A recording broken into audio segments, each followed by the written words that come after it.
If you like macOS's look and style, you're gonna love this one.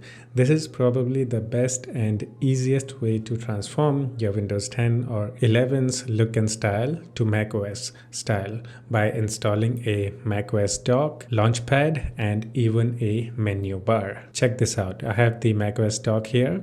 It works and acts just like macOS dock by default. Even the animations are here. You don't have to do any settings or nothing like that. By default, you'll get the macOS experience or macOS dock experience. Second, we have Launchpad, where you can find your games, apps, and whatnot.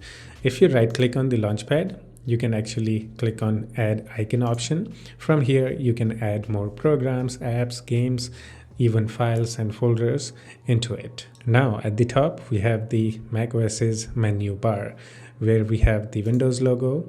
Actually, by default, you'll see a Apple logo here, but I changed it to Windows because I'm using Windows and Windows logo looks cool. We have the time, date, and some other infos, plus toggles for Wi-Fi, Bluetooth, hotspot, airplane mode, and we have slider control for display brightness and sound. You can actually customize this section. Now to the left side, if we click on the logo, we have a couple of options here.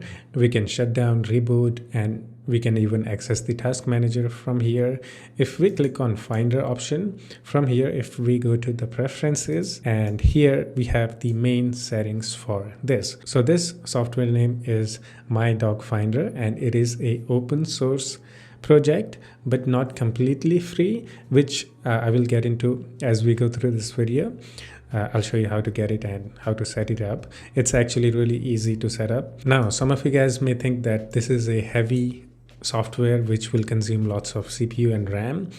No, that's not true. Here is the task manager, and in here you can see the dock. This is the software that is, controlling everything. When you do activities in here, then you start to see some CPU usage because there is a activity going on, so it needs to use some resources. But if you're not doing anything, you can see there is 0% CPU usage and around 70 megabytes of RAM usage. So this is actually pretty lightweight software.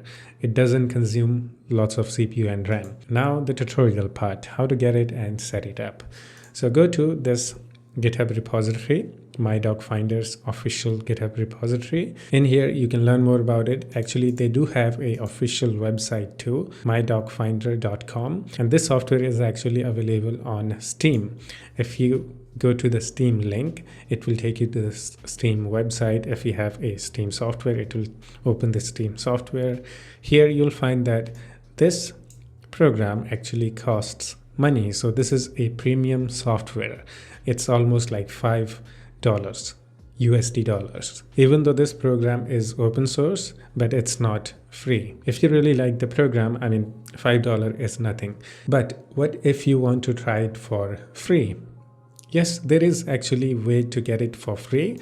There is a fork, or there is this GitHub repository, My Dock Finder download by hplaydev. In here, you can actually download a portable version of My Dock Finder. So go in here and click on My Dock Finder, and from here, download. Just click on download, and it will download a zip file. If you don't want the portable version and you want to just install it and get the updates, you should download it from the Steam. But if you just want to try it first and then you want to download it from Steam, this is great.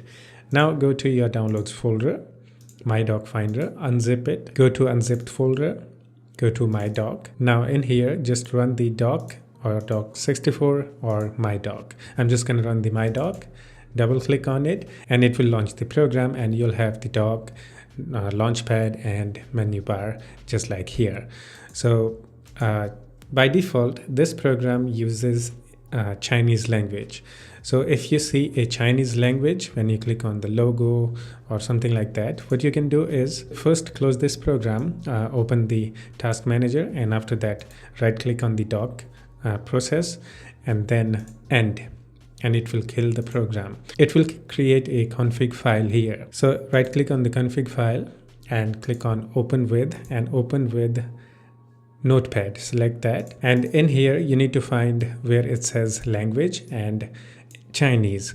Just in case if it opens in Chinese by default, in here just change Chinese to English and just save and launch the program again, and this time it should be in English. I mean, it will be in English just in case it was in Chinese. Using this is actually really simple. Let's say you want to add anything to dock, just do drag and drop just like that, and it will get added to the dock file, folder, whatever you want to add to the dock. Easy peasy. There are many options to customize the dock and the menu bar. So yeah, just go in here, tweak it as you like it. And yeah, I think that's it. Hope you enjoyed it. But if you still have any questions or have any suggestions for me, you can always do the comment and we can have some chit chat in the comments too. Yeah, that's it. I will see you in the next one. Take care of yourself and have fun. Bye bye.